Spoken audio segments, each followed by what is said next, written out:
Мы сейчас идем встречать гостя, записываем нашу теплую эмоциональную встречу. Большой уверенной походкой. Где наш гость? Тренер, который тренирует в Голливуде желающих стать звездой мирового масштаба. Вот он! То есть он знает такие штучки всякие, мы все эти штучки будем вынимать из него. Там, давай, Бернард, нам покажи этот потенциал. Вот если бы я знала все уже, вот сейчас мы все узнаем, расскажем.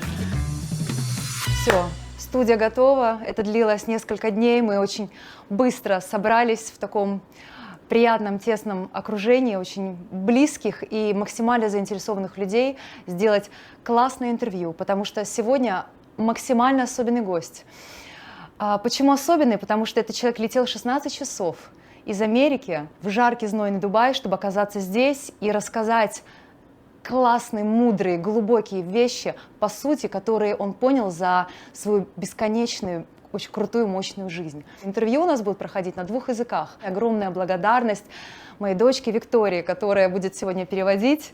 Спасибо тебе, Викочка. Ну что, поехали. Надо сказать, что гость сценарист, он актер, он писатель, он продюсер и автор в качестве лайф-коуча своей прогрессивные, уникальные методики, которые помогают людям раскрыть свой потенциал, свою уникальность. В общем, обо всем этом узнаем.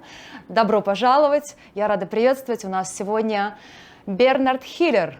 Поприветствуем! Это очень эксклюзивный момент. Спасибо большое, что thank you very much. I appreciate really to have this chance to see you here. Thank you.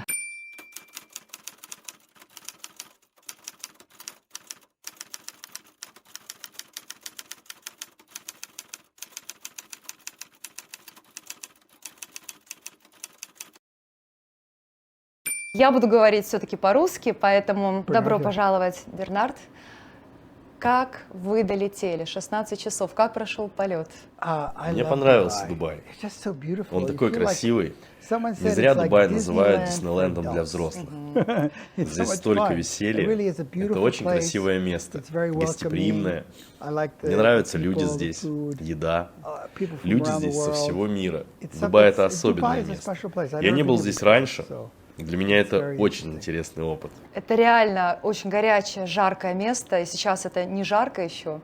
Но с вашим появлением и этими 2 днями, которые сейчас будут предстоять, потому что вы здесь проведете мастер-класс, температура Дубая поднимется. Круто, это классно. У вас опыт преподавания актерского мастерства более 30 лет. Более чем в 26 странах вы проводили свои мастер-классы, тренинги, обучение. И это большая честь у меня сейчас задать вам такой вопрос. Какое самое яркое из уже каких-то, может быть, ощущений, которые как послевкусие остались, самое яркое впечатление от вашего мастер-класса, выступления в какой-то стране, которым вы сейчас бы поделились? Может быть, аудиторией большой или чем-то? Самый интересный факт, который я вынес после посещения 26 стран, где я выступал, это то, что абсолютно везде люди одинаковые. Нет никаких отличий. Единственное — это язык, культура, еда. Но это все равно не имеет значения, потому что всем нужна любовь. Каждый хочет быть важным, каждый хочет иметь смысл жизни, мы все похожи. Нас различают только страны, культуры, мнения, но в остальном мы одинаковы. Да, они как я, и я как они. Да, люди кажутся разными, но если заглянуть им в глаза, еще кое-что важное из моего опыта работы со знаменитостями. Они видят схожее в себе и в людях, которых встречают. То есть обычные люди, те, что несчастные, они думают: ты меня не знаешь, ты не знаешь, через что я прошел. Но знаете, у всех была и есть своя боль. В итоге все хотят быть услышанными, чтобы их принимали, чтобы у них была своя семья. Мы все похожи. Спасибо за эти жизнеутверждающие слова. Но иногда в это сложно поверить, как какая-то звезда мировой величины может быть таким же, как и я. Все-таки есть какие-то отличия. Я хочу узнать, что нужно сделать, чтобы внутренние эти ограничения снять. Знаете, я думаю, что каждый должен проживать свою жизнь так, будто он и есть звезда. Потому что звезды или успешные люди чувствуют себя подобно. Если вы живете как звезда, вы и есть звезда. Гении любят гениев. Богатые люди в одной стране любят богатых людей в других странах. Потому что мы не видим мир таким, какой он есть. Мы воспринимаем его через себя. Из-за этого мы стараемся взаимодействовать с людьми, которые такие же, как и мы. И знаменитости точно так же. Разве знаменитости какие-то другие? Возможно, они не могут заболеть раком. Значит ли это, что они все счастливы? Что именно отличает этих людей? Они всего лишь известны. Но у них есть все те же человеческие проблемы, как и у нас. Они просто люди. Важно. В жизни мы привлекаем не тех, кого хотим, а тех, кто похож на нас. То есть идея заключается в том, чтобы распознать в себе вот эту великую, уникальную личность, и там стираются все барьеры, все границы. Смотрите, если вы хотите уверенности, как я всегда учу, вы должны постоянно делать то, что вас пугает. Это поможет приобрести уверенность. Другого подобного способа нет. Я учу этому все время. Если вы боитесь петь, вам нужно петь. Боитесь танцевать, танцуйте. В моем курсе обучения люди делают все то, чего боятся. Если для вас что-то чуждо или странно, это не значит, что оно действительно таким является. Расти значит постоянно делать что-то, что пугает вас. Если вы не будете так делать, все, что у вас останется, это страхи и сомнения. Потому что для роста необходимо делать что-то, чего вы раньше никогда не делали.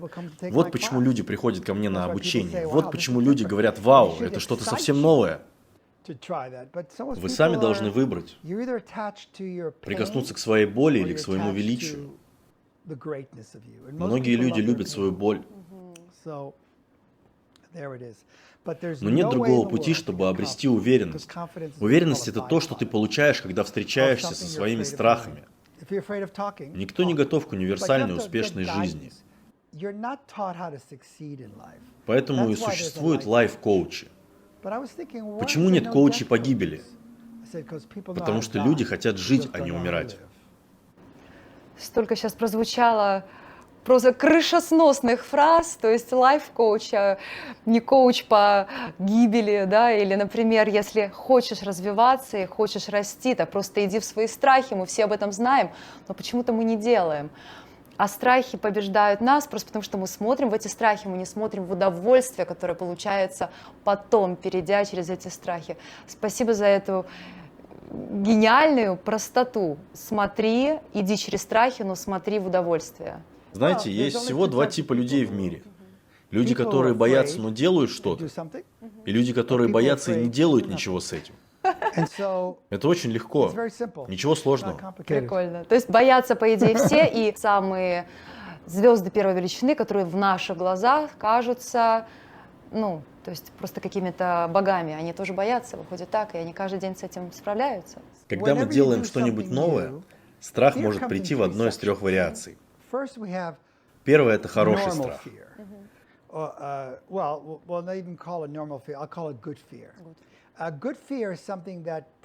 Он защищает от смерти. Когда мы выходим из дома и думаем: «Ох, кажется, соседи не очень хорошие и выглядят странно». Это схоже с тем, как пещерные люди бежали от львов и тигров и забирались на дерево, чтобы спастись. Страх помогал спастись от льва, потому что он мог съесть тебя. Это хороший страх. Он живет в нашем теле и помогает спасаться от смерти. Нормальный страх. Он возникает всегда, когда ты делаешь что-то впервые. Я не знаю, могу ли сделать это, все ли у меня получится. Задумайтесь. Все, что мы когда-то делали, было впервые. Вспомните, что были напуганы тогда. Это тоже нормально. И дальше плохой страх. Он мешает двигаться вперед. Его можно преодолеть, если повернуть в вопрос. Например: «Я недостаточно хорош, я не особенный». И вместо этого вопрос: «Я не знаю, давай проверим». Ты особенный? И так во всем. Умею ли я петь? Плохой страх останавливает нас от того, чтобы найти ответы на вопросы, прийти к сути. Мог бы ли я когда-либо поцеловать этого человека? Не знаю. Все зависит от вас. Либо вы это делаете, либо живете жизнью с сожалениями. Большинство людей живут с сожалениями, а не сделанным и с болью. В некоторых странах люди прямо любят жить с болью. Вам нужно принять, что боль – это не способ жизни. Многие люди считают, что боль нормальна и не представляют жизни без нее. Каждый страх останется страхом, пока вы не пойдете в него. Это правдиво ко всему, что вы никогда раньше не делали. Все, что вы делаете впервые. Впервые садитесь за руль, или у вас появляется первый парень. Когда вы молоды, вы говорите на все предложения: «Да, давай делать, я готов». А сейчас вас одолевают сомнения. «Ой, я не знаю, что случится, мне страшно». Причина, по которой страх побеждает, это не любовь к себе. Проблема в любви. Это не потому, что вы не прошли мое обучение. Вам не нужно больше информации. Людям не нужна информация. Им нужна трансформация. Есть один важный вопрос. Ты любишь себя или нет? На него важно отвечать, чтобы меняться и найти свою истину. Если вы не любите себя достаточно, ни один курс не поможет. Ничего не поможет. Как круто! То есть нам вот эта информация, избыток информации вокруг, и это не значит, что приходит трансформация. Это вот про то, что люди постоянно ходят на какие-то тренинги бесконечно, слушают контент, и ничего не меняется. Они не обладают любовью к себе, чтобы идти в трансформацию, чтобы сказать: да, окей, у меня есть страх, но я с этим как-то справлюсь, я попробую и проверю. Это круто, спасибо большое. Если вы хотите достигнуть то, чего никогда не достигали, нужно стать личностью, которой вы никогда не были. Это не означает больше информации. Например, ты выглядишь круто, но если ты хочешь большие мышцы, придется сделать для этого больше. Придется заниматься, делать упражнения. Всего 1% таких людей, и они учатся у меня. Кто хочет делать. И они делают упражнения, чтобы меняться. Им не нужно много слушать. Им нужно действовать. Вы можете смотреть много видео о том, как потерять лишний вес, но вы не начнете его терять во время просмотра. Вы, ребята, смотрите много видео с лучшими учителями в мире, но если вы любите себя достаточно, самое время остановиться. Как вы говорите в России, баста? Very powerful, thank you. То есть идея такая: мы сейчас сидим, там, 10 минут говорим, а уже сколько всего, какие мысли. Но мы не пришли к действиям. Я сейчас попытаюсь попросить, может быть, какие-то дать парочку упражнений, если получится. Вот. Но прежде чем я это сделаю, я все-таки представлю сейчас тренинг, который будет проходить здесь в Дубае. Это что-то особенное, он называется Oscar Winning Life. Есть премия «Оскар», которую Американская киноакадемия присуждает в Голливуде за лучшие фильмы лучшим актерам и актрисам. Процесс получения награды очень сложный. Люди прикладывают много усилий, это сложный процесс для них. Даже если взять такую мелочь, как шопинг, много всего сопровождает даже эту небольшую задачу. Проголодались, надо найти, где поесть, или недовольны покупками, или слишком много времени потратили. Очень много мелких трудностей. И в жизни также. Есть взлеты и падения, постоянные усилия и боль, много всего. Но в конце жизни ты решаешь, присудить своей жизни награду киноакадемии или нет. Важно не вести себя, как другие люди. Например, потерял работу, деньги, мужа. Но в отличие от других, ты все еще позитивен. Ты все еще достоин успеха. Звезды не ведут себя, как обычные люди. Они говорят: знаете, я найду своего человека. Я найду новую работу. Оптимизм приносит людям Оскар. Они совершают выборы, которые обычные люди совершают. Потому и снимают фильмы про экстраординарных людей, которые добились успеха. Нет кино про тех, кто не добился успеха. Потому что никто не будет смотреть такое. В Голливуде делают фильмы про Стива Джобса, а не про какого-нибудь Джоба Стивса. Потому что второй ничего не достиг. Они делают фильмы про невероятных людей. В России тоже очень много классных актеров, и с многими я работал. Один из российских актеров, с которым я работал, изучал современные технологии актерской игры.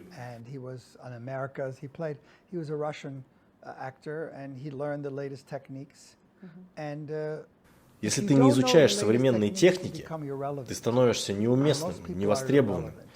Это означает, неважно, что ты говоришь или делаешь, потому что уже устарел.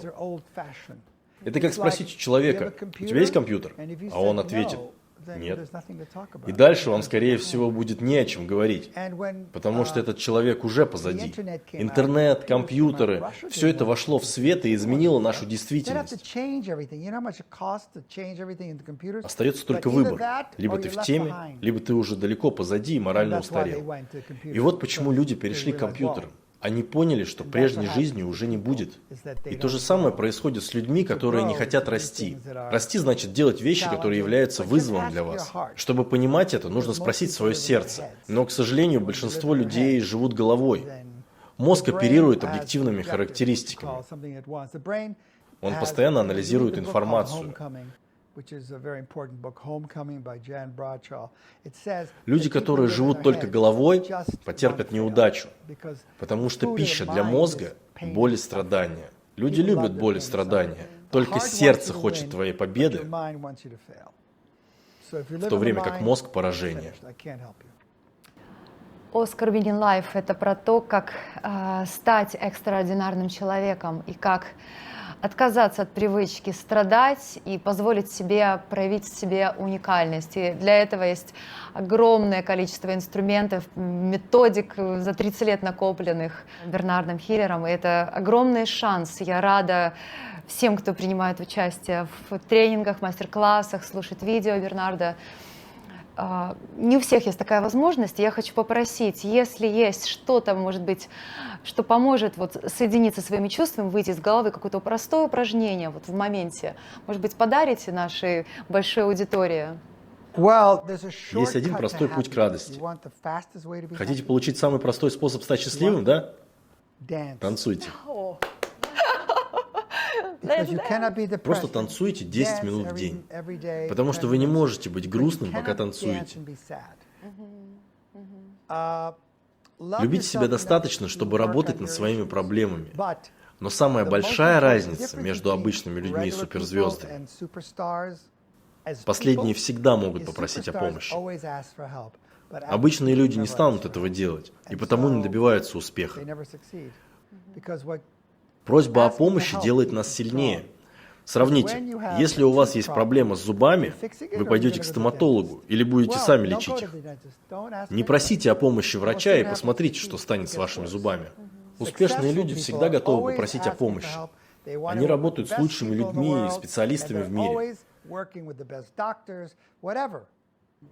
Нас никто не учил в школе, как быть успешными, только наоборот, как не быть ими. Как бояться всего, не делать того и этого. Но я люблю работать с этим 1% людей, которые хотят быть больше, чем они даже могут себе представить. Если вы фантазер, вам повезло. Вам не нужна моя помощь. Фантазеры, эмоциональные личности, они сами добиваются своих целей. Если вы реалист и не особенно эмоциональны, я могу вам помочь. Мне подходят люди, которые готовы что-то делать. Спасибо, thank you very much. То есть рецепт на самом деле прост, мы все это знаем, недаром тянет всегда куда-нибудь в клуб потанцевать, просто танцевать.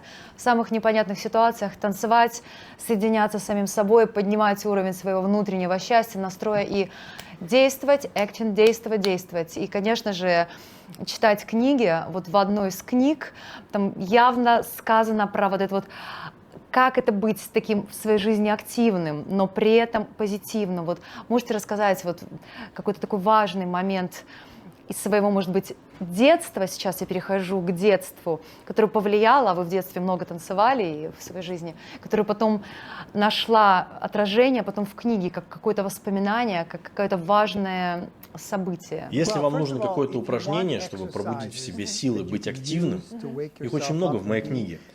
Она называется «Революционное руководство по актерскому мастерству». Revolution Guide to Acting. А если говорить о моем детстве, оно у меня было очень необычным. У меня были необычные родители, которые никогда мне не говорили, что я сделал что-то не так. Поэтому я всегда думал, что могу добиться чего угодно. Потому что они всегда говорили: ты супер. А вам мешало это в жизни как-то? Позже, когда я начал ходить на свидания, девушки не всегда считали, что я классный. Я думал, как такое возможно? Наверное, что-то не так с ними. Я все время считал, что это проблема в них, а не во мне. Потом уже я стал понимать, что иногда мог быть и неправ.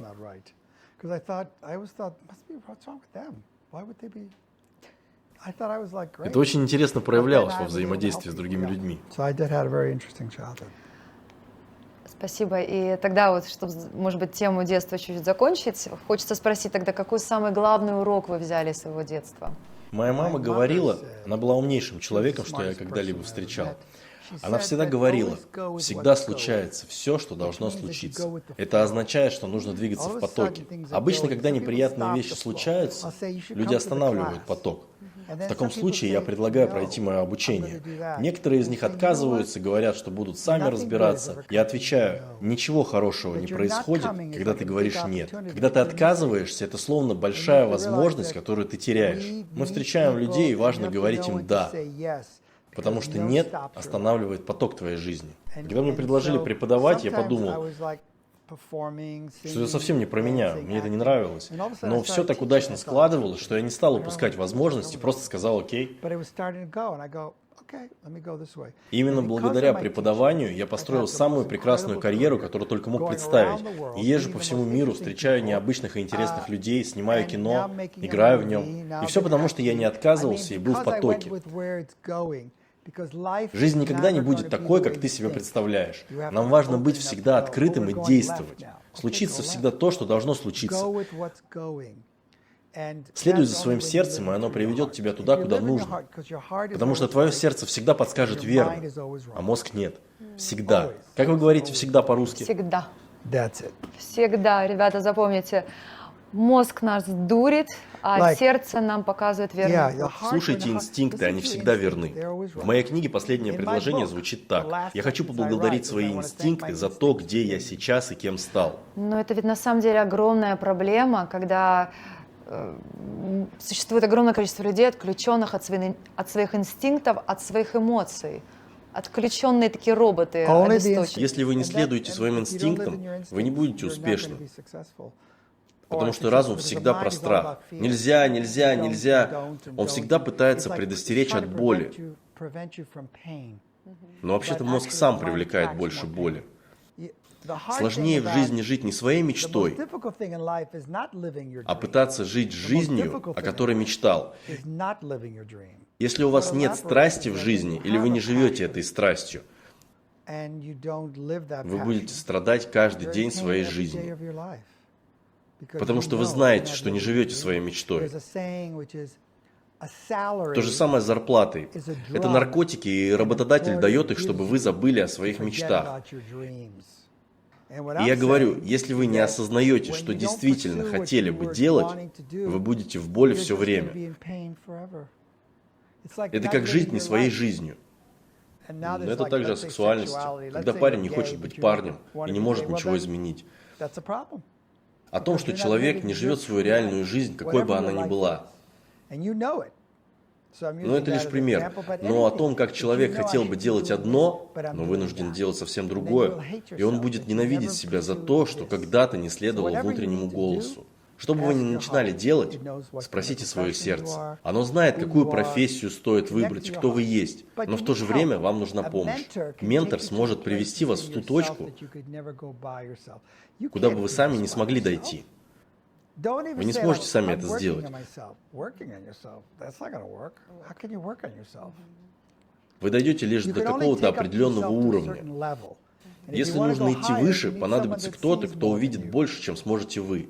У меня тоже есть люди, которые помогли мне стать больше, чем я мог представить. Мы не видим. Коучинг – это индивидуальная работа. Мой подход к работе с вами будет кардинально отличаться от работы с другим клиентом, потому что у вас совсем разные проблемы. Но я увижу и подскажу, что нужно поправить. Вы сами не можете себя полностью увидеть. Человек сам себе создает проблему и не может сам ее решить, потому что сам и является проблемой. Вы не можете сам решить свою проблему, потому что сам ее и спровоцировали. Ага, как интересно, то есть, чтобы развиваться, не нужно работать над собой самому себе, а нужно просто найти человека, который поможет развиваться. Ну, то есть саморазвитие, оно не всегда получается одному. Нужно найти наставника. И очень важно, какой будет наставник. Тебе нужно знать, что нужно сделать. Нужно быть активным. И это не о том, чтобы много думать, а о том, чтобы много делать. Важный момент не наблюдать и думать, а делать. А делать, когда понимаешь, что все люди зеркала, и тебе показывают что-то, а ты не хочешь смотреть в эту правду, и ты этой правдой отпихиваешься. Это очень такой серьезный шаг, посмотреть в правду, признать и с любовью к себе начинать делать. Спасибо большое за напоминание об этом. Вам нужно получать много любви. Вам нужно быть добрым к себе. Что даст постоянная критика к самому себе? Ничего.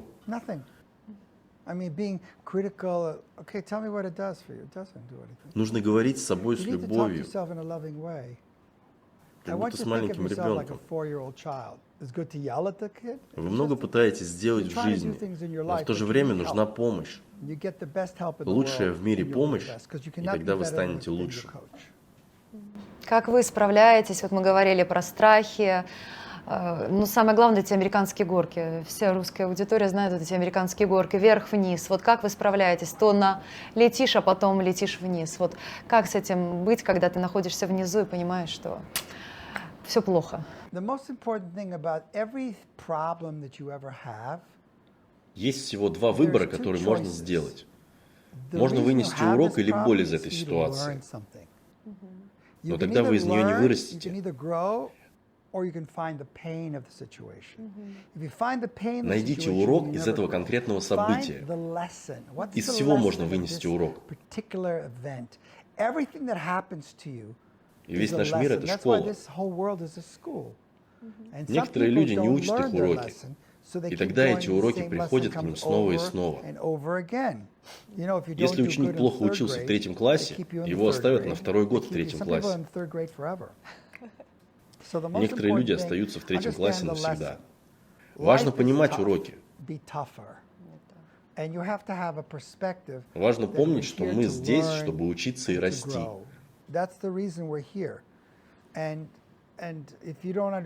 Боль — это звоночек, что кое-что идет не так. Если ты чувствуешь боль где-то в теле, то пойдешь к доктору, ведь что-то не так. Если ты чувствуешь эмоциональную боль, это точно так же говорит, что что-то не так. В моем обучении я рассказываю, как жить жизнь без боли. Oscar winning life. И быть лучшим мастером своей жизни. Спасибо большое за очень глубокую, очень простую беседу, максимально сконцентрированную. Можно по элементам разобрать, по деталям и переслушивать. И я рекомендую это сделать. Really appreciate every moment of our conversation. Спасибо вам и этому прекрасному голосу на английском. Спасибо большое. И танцуем. Танцуем, dance, dance, dance, dance, dance, dance. Everybody dance now.